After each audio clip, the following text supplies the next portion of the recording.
Hi family, I'm Dave, an alcoholic.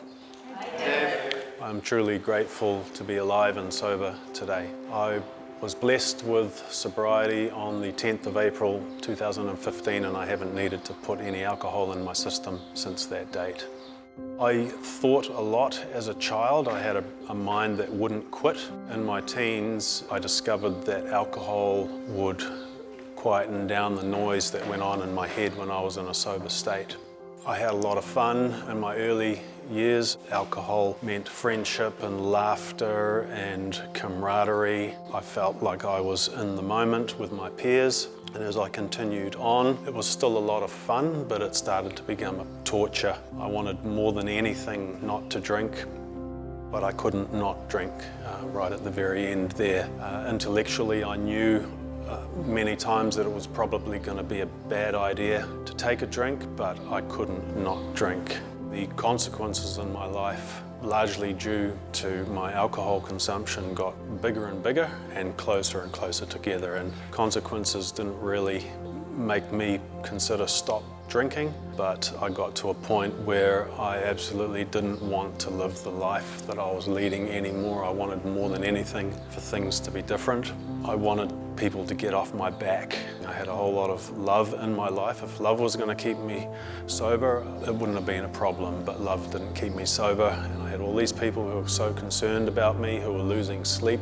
And the result took me to a recovery centre. And in this recovery centre, a bunch of men and women came into my life and they introduced me to the program of Alcoholics Anonymous. That's when my life began to slowly start getting better and better.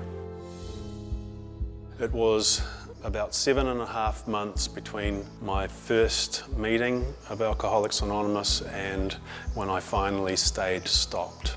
And in that 7.5 months, my life, it was turbo, got worse and worse and worse. I was drinking till blackout pretty much every single day. I couldn't take it anymore, and I finally started listening to what the people were saying in AA meetings. I started copying what they were talking about, and I finally found some relief. People started saying to me, keep coming back. Normally people weren't jumping up and down and clapping their hands with glee when I would come into a room, but at AA meetings they would say to me, keep coming back. And I did, and I persevered, and my life started becoming progressively better. I started waking up happy to be sober. I started making some friends. I studied the literature. I just copied the long-timers and did what they did. There's a lot of suggestions in Alcoholics Anonymous. We suggest you do this, we suggest you do that. I turn them into requirements. I'm not saying that I didn't still face some adversity, but welcome to the human race. Through this adversity, I haven't thought about picking up a drink of alcohol. I was told when I started coming to AA meetings that lack of power was my problem. I misinterpreted that and thought that I could fix my problems with power, and I tried using willpower. Now, willpower is what brought me into Alcoholics Anonymous in the first place, so I had to throw that concept out of the window and think about the spirituality of the program. I was advised that it's a spiritual program, it's not a religious program. If you want to go to church and you find God through church, great. If you don't, that's okay too.